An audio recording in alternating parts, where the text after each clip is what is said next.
Welcome back to the channel, folks. You've arrived at No Ties Investing. I'm Tyler Hearn, and about a few weeks ago, I decided I was going to take this portfolio of mine public and show what it was like to be a real retail investor. So everything I'm showing this channel is completely about transparency. And so let's just hop right into it. We're going to jump over here to the portfolio. And would you look at that? We're up $173 in the account today. Up 103% in the portfolio total. That's a $6,900 in the public portfolio. I drew this little line here showing how we rode the wave up back through the first of the year, and then we dropped off back in April and back up, and we are now hitting all-time highs in the public portfolio here. All right, so we took that account from around $6,700, I think, up to a whopping $13,600. Would you look at that? All right. What we're going to do today is I'm going to go over what happened at the Fed, and we're going to talk about how that relates to the housing market. I know that says today, and it was yesterday, but I promised you guys a video yesterday, and I had some things come up, so I did not get around to finishing this. But this is present day that I'm recording this. So here we go. You know what I'm about to ask you. Could you go down there and hit that like button for me? I would appreciate it so much. And then if you want to subscribe to the channel at the end of this episode, you can make a decision. How about that? All right. So first thing we're going to do, we're going to listen to this bit right here by this gentleman talking to Fed Powell about the inflation and how that relates. That's kind of what I posted on my social media yesterday. We were talking about, inflation's high, and I said, I wanted to issue a warning for the housing market, especially if you're a new home buyer. But let's listen to what this gentleman has to say, and then I'm going to show you guys some data, and we'll hop into that. All right, let's go. Factors that we cite when we talk about this situation, plus the size of the tariffs. Right. So let's assess the current economic situation. The Monetary Policy Report states that longer-run inflation expectations, quote, continue to be broadly consistent with 2% inflation, unquote. And a Harvard study argued that despite the relatively quick price responses to tariff announcements, the overall magnitude of these changes remains modest. So if these conditions hold, is it not unreasonable to think that underlying inflation trends should continue its path towards 2%? That's certainly a very defensible position. I think what others on the committee think, and what I think, is that this is a question we need to be careful with because it's different than it was in 2018. The difference is that we haven't had 2% inflation. In 2018, we hadn't had an inflation as high as 2% for a decade anymore. Right. This is a different situation. We haven't fully restored price stability.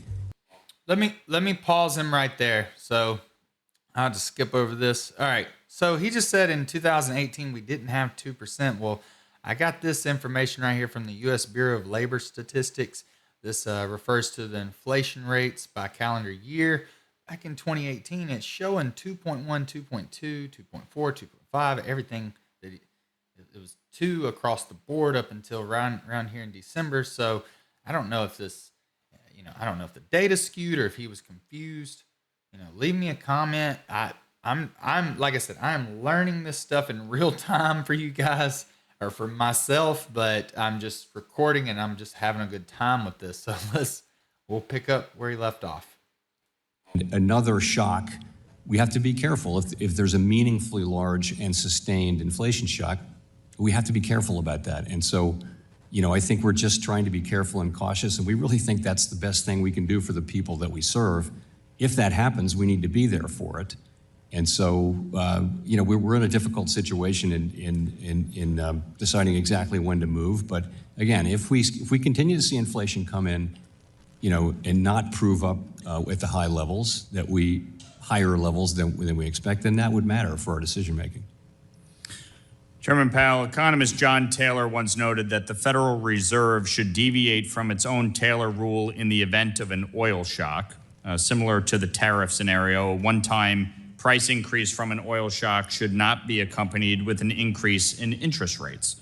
Do you agree with that assessment? I generally do, yes. Previously, you said that if you wait for inflation to get back down to 2% to cut rates, you are already too late. You also said in November 2024 that inflation was on a sustainable path to 2%. Given that the FOMC believes that interest rates now are moderately restrictive and that an oil or tariff shock may not impact underlying inflation in a significant or meaningful way, because as the monetary policy report established, inflation expectations are firmly anchored, what is the reason not to cut rates? Well, it's uncertainty about the size and potential persistence of the potential but highly uncertain inflation from tariffs. By the way, we have 5 Taylor rules in the monetary policy report. 4 of them say that the policy rate is in the right range, and the other one calls for a hike. Right. Just for the record. Well, back in the beginning of the Biden administration, okay, when we talk about inflation, they increased federal spending by $2.5 trillion each year. Just be clear, I think Jerome was taking a stab at Mr. Lawler right there. If you noticed him smirk, I don't know. I'm not sure what that was about, but go on. In new spending. That's what gave us inflation, by printing all of this new money and borrowing, and yet you did not respond to that by raising rates. In fact, you were late to raise rates. And now, again, we see a situation where you are late to cut rates. That is the challenge here. Gentleman yields back. Chair recognizes the gentleman from Georgia. I shouldn't have cut him off in the middle there. That was a bad point to cut off. But, all right, so I'm going to reiterate what this gentleman is saying here. So you're looking over this is the same chart we were just looking at. He was saying when they started printing all that money, right, in 2021 due to COVID, they started printing all that money, borrowing money, however you want to look at it. Inflation started to rise right here, right? And he's saying he didn't cut the rate, or he didn't, he did not hike the rate due to the inflation, right? So we got 5, 6, 7, 8, 9 by June, right? And our man didn't even cut the rate until we got to like March, I think. So I had ChatGPT make us a little color key here. And so if it's yellow, that means that it was below 2%. That's a deflationary signal. And if it was green, green is good. And if it was red, it was over 3%, meaning inflation was a little going over where they would like to see it, right? Kind of an early sign, and the higher it goes above 3 to 4, the higher it goes above 4, it's a big sign. So, and then I also had, this is where the Fed hiked in the purple here, and then the orange is a Fed cut for the month. So this was 2020, March of 2020. We were in the good, we were in the green, and then COVID happened, and then bam, we had an immediate reaction by the Fed. I believe they cut twice. You could go back to look at these numbers. I didn't pull those numbers for you, but he cut twice here. An immediate reaction, and this is where we hit a nearly 0% interest rate environment. And when we just rode this thing out right here, we're still, no reason to raise the rate back up because we were supposedly in this deflationary period right here. And then we got back in the green, right? We saw that a year later, exactly a year later. Isn't that, it's kind of, I don't know. But a year later, we saw a positive effect of the lower interest rate. People were spending money, buying homes, and prices began to go up again. So then we hit the red right here over 4, which is a large, that was a big jump in just a month. And then he had some confirmation the next month, and the next month, and the next month, and the next month. And we stayed in this inflationary period right here where the Fed just never cut the rate. And honestly, I keep saying hike the rate. I'm not cutting this out.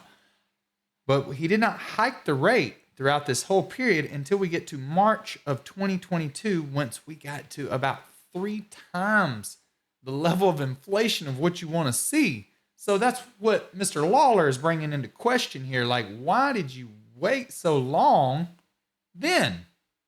He was late. That's why you got this. That's why you have Trump sitting here saying, too late Powell, right? Too late Powell of the Fed. That's why you keep seeing those tweets and stuff. That's what Trump's talking about. And then we go another month and he didn't hike the rate the next month, even though the next month the data was there. He's supposed to be data dependent. And it just seems like Jerome is got he's relying on a lot of opinion, I guess. I'm not sure. We'll keep following this right here. And then it seems like he knew to start hiking the rate here. We hit 9% inflation, 8.5% inflation, which is just way out of control, right? And he kept hiking. He had to go on a hike cycle now, right? I mean, you would think that this would be a more of a balanced approach, but that is not what the Fed does here. I mean, so he kept hiking, even though now you're starting to see this effect as we got into 2023, you started to see inflation start to go down, right? And he just continued to hike here. And then we got closer to a normal range. It seemed like he quit hiking the rate here, quit hiking, and you started to finally see some effect right after 3, 4, 5, 6, 7, 8, 9, 10, 11, 12, 13, 14, 15. So yeah, a year and 3 months. And then right here in November of 2024 was the first rate cut he had, and then he had another rate cut here in December. And that is what this gentleman is also bringing into question. It's what everybody's bringing into question. So if you were cutting right here, as soon, you didn't do it once you immediately started to see the data, but you waited and you didn't cut in February, you didn't cut in January. And that's where a lot of people are bringing into question, like, you're hearing some people like, is this political? Does he not like Trump or something? But I don't think it's anything to do with him not, agreeing with Trump or anything. And I do agree with him with the whole tariff thing coming into play. But, I don't think in January or February I don't believe there was any tariff news or anything then, right? So, but it seems like right here, what people are questioning is if we're at this rate right here, where this is a normal rate of inflation, between 2 and 3%, the rates are so high right now. The interest rates are so high that they're restrictive for the economy because we're in this normal range right here now, and he's not cutting the rate. It seems as if you would leave the rate up if you're relying on the data. If you left the rate high, the interest rate high, we're going to go back into this deflationary period if you were speculating, right? And just based off what we're seeing here, that just seems like that would be the trend, but we're not exactly sure what Jerome Powell's looking at. So like, when you're going over your video, you're reviewing your video, you kind of have other thoughts. So I was thinking about it. It almost seems like we're going to have to go through a deflationary period, right? Because like you took the interest rates through the roof. Like if we had stayed in like a normal range right here, it would have been fine. We wouldn't even need to be having all these discussions. Everybody wouldn't be so worried about everything. But, it's like, it almost just seems like the Fed's either just like all the way on the gas or all the way on the brake. We just won't let it coast ever, I don't know why I'm always making car analogies. I love my car. I think about it.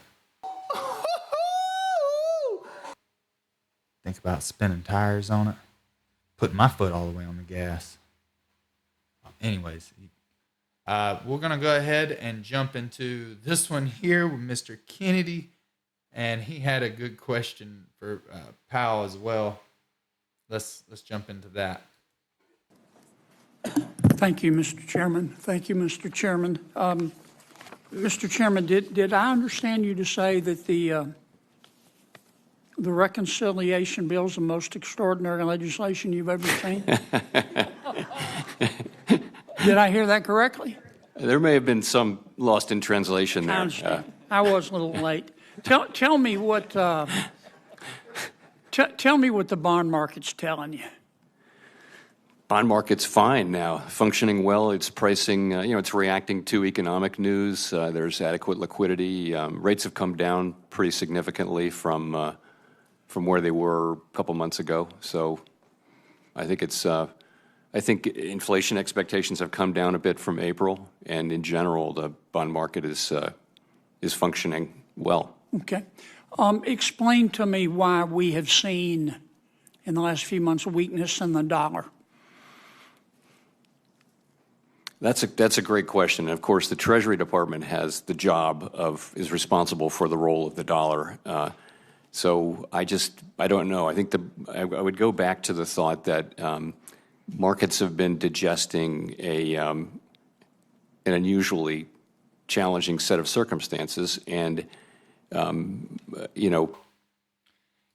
a technical perspective, it seems like when we shot up from 2020. If you were looking at this like a stock chart or something, this would be the equivalent of hitting resistance from 2001, right? I mean, and it just hit perfect. Like if I wished I didn't have this, and you asked me like, where's resistance on this chart? I'd be like, let me see where I can touch the most candlesticks right there in the middle, 115, 114, and we'd move it over. All right. Yeah, that's interesting, right? Back into it. Have reacted the way they've reacted. The dollar's kind of stabilized now. In fact, it's moved back up here in the last couple of weeks a bit. And there are plenty of people who are still writing that the dollar is still overvalued. We don't have a view on that, of course, but I wouldn't really have an opinion on exactly why it is where it is. Well, clearly there's a lot of Clearly that dollar has not moved up. I don't know what Jerome Powell's talking about there. It just fell out. It just fell off the support level, like I mentioned. I don't know like I said, I'm not sure if he's a numbers guy. I heard him say 6/10 in another video, and I was like, who says 6/10? Like anybody that does numbers knows that you say 3/5 always. Like an engineer or anybody in math is going to look at you like, why would you say that? You wouldn't write that, right? All right. Political risk right now, which would lead one to conclude, all things being equal, that people would be flocking to the dollar and it would be stronger. Well, you have seen some of that here in the last few days, but again, I don't really have an official view I'd like to share on that. I think there are possible explanations, multiple possible explanations. Again, one of which is that some people still feel the dollar is highly valued. Yeah. But we'll see. I want to talk about tariffs and its impact on inflation or deflation. So the thing is, we've been through a long period in which tariffs were going down. Remember, since World War II, really, it's been a process of lowering tariffs globally. So there just isn't a lot of modern learning on that. I think people look at the incidence of tariffs during the president's first term, but those were like 1/6 the size of what's people are estimating now.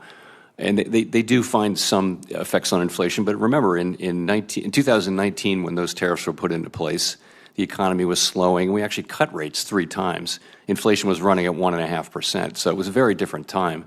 This is different. I think one of the reasons why it's so challenging is that there really isn't a modern precedent. Yeah. And I think we have to be humble about our estimates.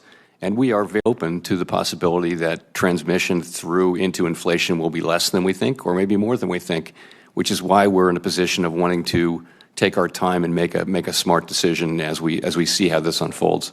Well, obviously, the size of the tariffs makes a difference, does it not? It does. And we don't know yet the size of the tariffs. We don't. And we don't have a view on any of the merits at all. That's not our job. Our job is inflation, as you know, and maximum employment. Will it also matter? Let's assume that there is upward price pressure. Would it matter how much businesses decide to pass on versus just eat? Does that make sense? Yes, that matters. That is what matters. The question is, who's going to pay for the tariffs? Originally, it's the importer, but it gets passed along through the distribution chain to some extent to the consumer. The ultimate question of it is how much of it does show up in inflation. And honestly, it's very hard to predict that in advance. So we're watching to see, what shows up in measured inflation. If the president's trade negotiators pursue reciprocity, which I define as both sides reducing, in a quid pro quo, reducing tariffs and trade barriers as much as possible. Ideally, in a perfect world, we would end up with two sides with zero tariffs and zero trade barriers. Would that be inflationary? No, not at all. That would cause the economy to roar, wouldn't it? I think it would be. Yeah. Okay. Thank you, Mr. Chairman. I appreciate your endorsement, Mr. Chairman, of the reconciliation bill. Senator Warner. Thank you, Mr. Chairman. I knew I picked a good one there. Kennedy never disappoints. Okay. We're going to move on to, over here to the third one. That was a good one. All right. This guy is going to hammer Powell.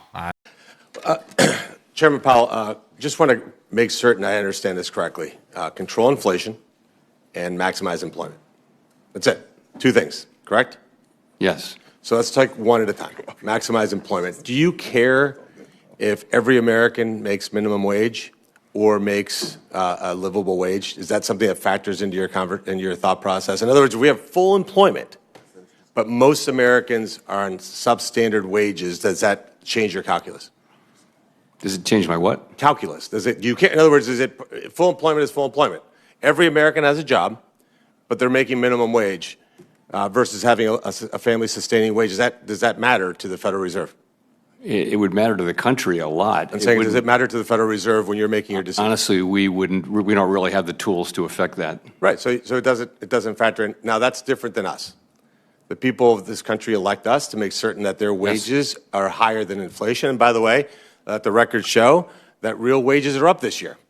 So we've done that, not the Federal Reserve. Second piece of it is, let's talk about inflation first. Well, we've helped control inflation, which is part of that. We're going to jump right into the inflation conversation. There's different kinds of inflation.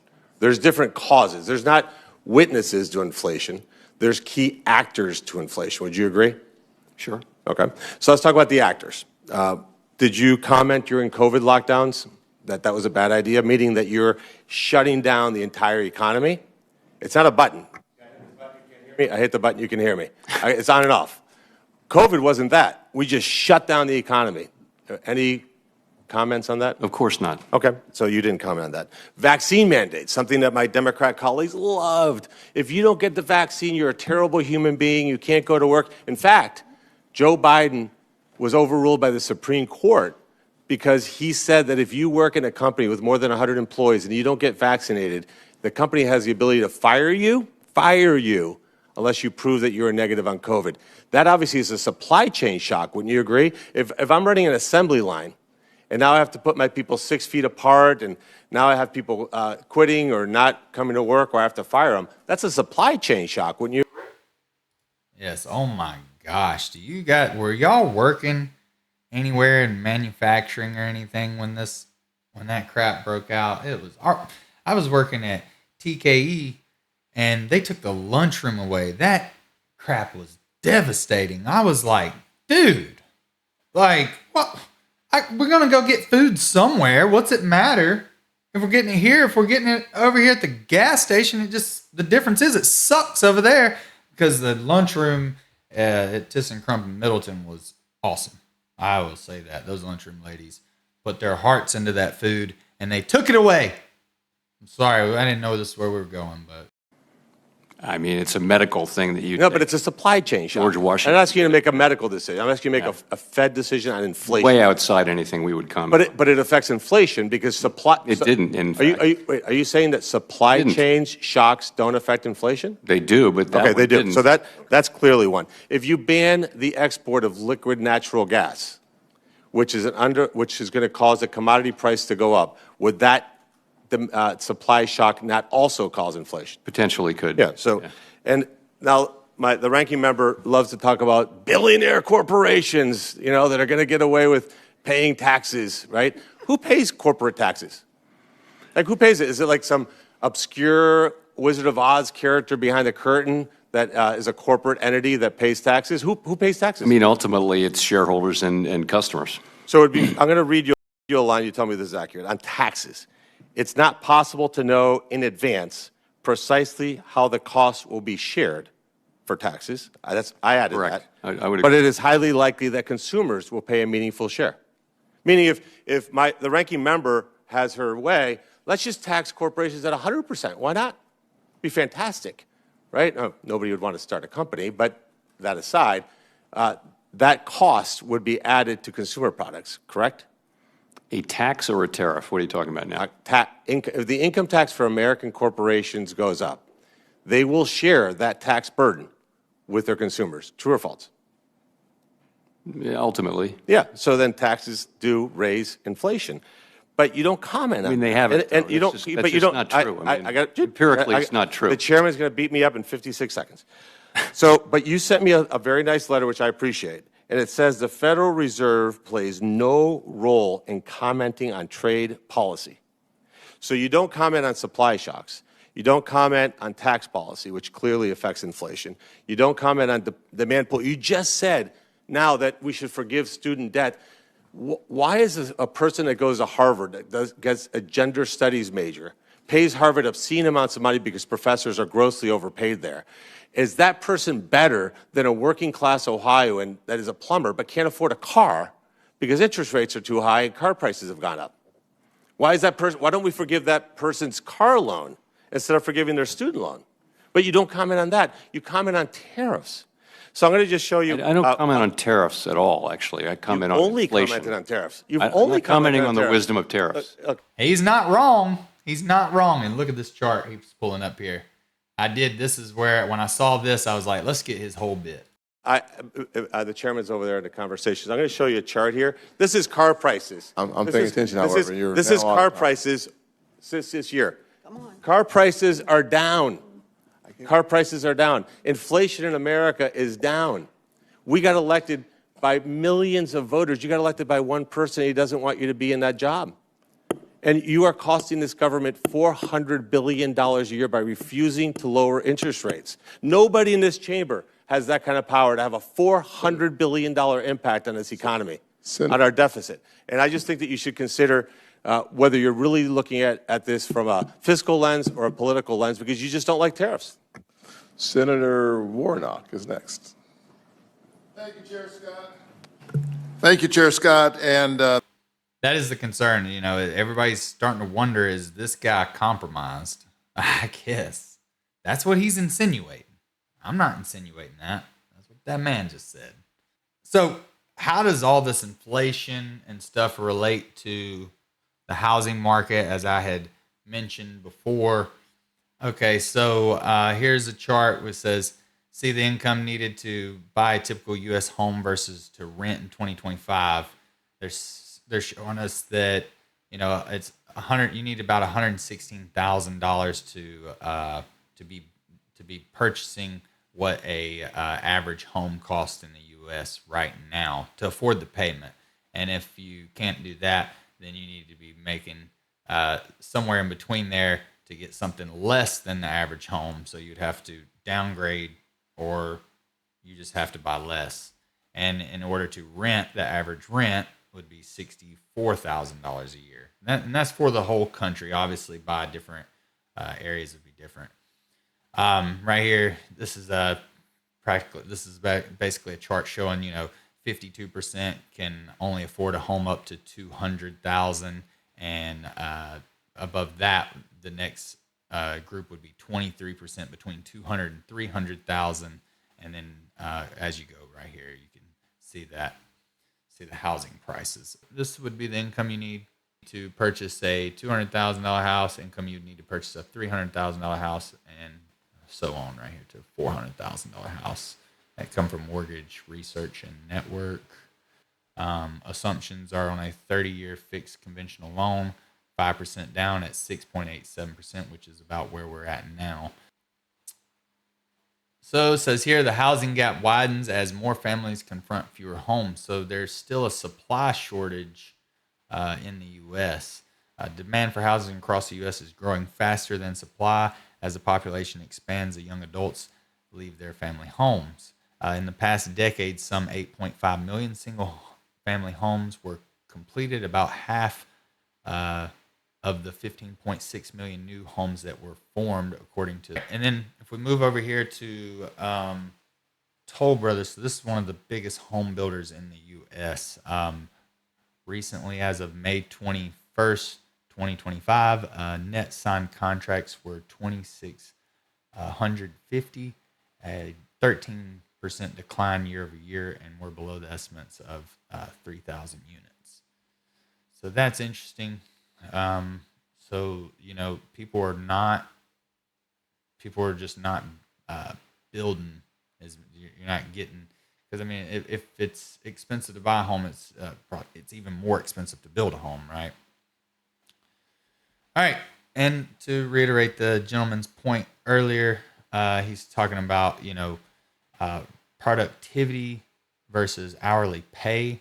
Productivity wages have outpaced the hourly pay, basically meaning productivity has outgrown hourly pay by 2.7%, basically meaning that the companies that are paying you are just keeping more of the money, even though productivity is, to me, that what that says is they were like, well, we're making 86% more and we'll give you only 32% more. We're not going to try to balance that out. So, all right. So I asked ChatGPT to give me a summary on this data that I just threw I threw all these charts and pulled this data and threw it at me. I'm like, give me a short summary of what your take is. And it says between 2020 and 2025, the typical mortgage payment almost doubled, swallowing a third of the household income, while incomes barely budged.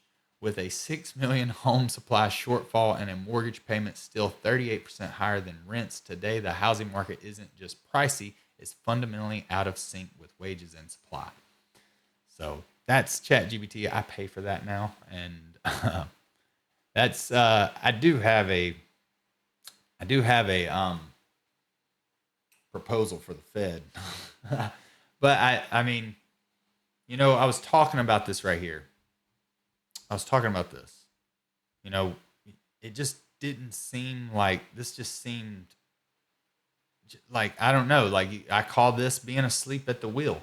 You're asleep at the wheel. If you saw inflation starting to go and then you didn't adjust it, maybe it's just not. It's there's too many biases for a single person, or maybe just humans in general, to be making these decisions. And maybe it, if you know anything about the stock market is driven, I would say mostly, if I had to guess, by algorithmic trading, by big hedge funds like Ken Griffin. And I'm sure you've heard his name if you ever watched Dumb Money. If you haven't watched that movie, go watch that movie. It's really good. It gets you hyped up about the stock market. Not to say you should chase hype, but it's a good story. All right. But, it just seems like there's just people have too many biases to maybe it's just not a human's job. And I really think that's ultimately where we will go. I believe this is going to be something they're going to hand over to AI, just like they had the stock market. And I'm maybe that's what's out of sync. If you've got a lot of automated trading going on in bonds and the stocks and the dollar and commodities, and then you got a human trying to play the other side of the game in the economy, maybe it's just not a human's job, right? How did all that affect, the rates being cut down to zero back in 2020? This was the fixed rate mortgage, and it just dropped from 2020 to 2021. So you could have, at the very low, gotten a mortgage for about 2.65%. So I'm going to show you the differences if you could have bought it here at the low versus what you would have to pay at the high. in October of 2023 and just show you how these numbers are just, I mean, your payment would be just drastic. I mean, here, so I went ahead and ran those numbers from like the very low. If you were to have been so lucky to have bought a house in January 7th of 2021, you could have got that. Oh my gosh, when did I finance mine? I got my rate at about 2.85, so I did pretty good. But right here, no, it was 2.75. 2.875. I remember. I keep up with numbers, man. All right, so I ran these extreme high and low, right? Extreme high and low. So this is what you would be looking at. This would be with the interest rate right here. Your home, if you had bought it back then when the inflation was down, and this is with inflation up. So you could be potentially looking at a monthly payment difference of $1,000. You could have got a $250,000 home for $1,000 payment. And now if you was to go try to buy what was a $250,000 home, would cost you about $387,000. And if you would have bought here, October of 2023, you would be paying $2,800. That is almost 3 times. And so I guess the issue I have with this is like a matter of timing. How could the extremes, I mean, we're talking about, look at that, January to October. We're talking about 4 years at best. Right? 4 year span. So how does that fall on the American public? A matter of timing that y'all can't keep your crap together over 4 years. It first started hiking up the rates and it just skyrocketed because he wasn't doing his, because there was nothing being done during this period right here. You know, you would have, if you were any sort of technical analysis, if you were watching numbers, you would have been looking at this here. And I wish this chart went back a little further, but this thing just rides down, down, down, down, down, all the way from like the 80s, right? But you would have been trying to maintain something in the middle, if I had to guess, right? I'm guessing, but I don't feel like, I feel like he's guessing, and he's kind of a shitty guesser. So this is where we're at now. I'm just go ahead and say right now, I could have done a better job. Of course I could. A nutless monkey could do your job. Well, Now go get drunk and take credit at all the parties. I would never do that to you. Joking. Yeah? Yeah. There he is. There he Go have fun. All Go right. have Oh, fun. we're having a... Okay. Thank you, Les. Thank you. You have a good night. But seriously, a nutless monkey could do your job. Good. All right, guys, that is going to wrap up the episode. I hope y'all enjoyed coming along for the ride. I sure hope I'm enjoying this ride right here real soon. Y'all know what the daggum theme song is going to be. The first song I'm playing when I get that thing painted and I got that black leather all up in there and it's looking slick and shiny and shit. Y'all just wait for it. What song is it going to be? Go home, DJ, play that shit. The song was Pimp Juice by Nelly. And, yeah, I'm guessing if you're a YouTuber, you understand, and somebody like me just wouldn't know. You can see how much fun I was having right here. I couldn't help myself. It really was funny. I had a lot of fun making this one. But they really took the fun out of it over the last 20 minutes. So, anyways, the more you know. See if you can figure that one out. I couldn't help myself. Y'all ain't coming back, are you? All right, guys, peace out. I'm out of here.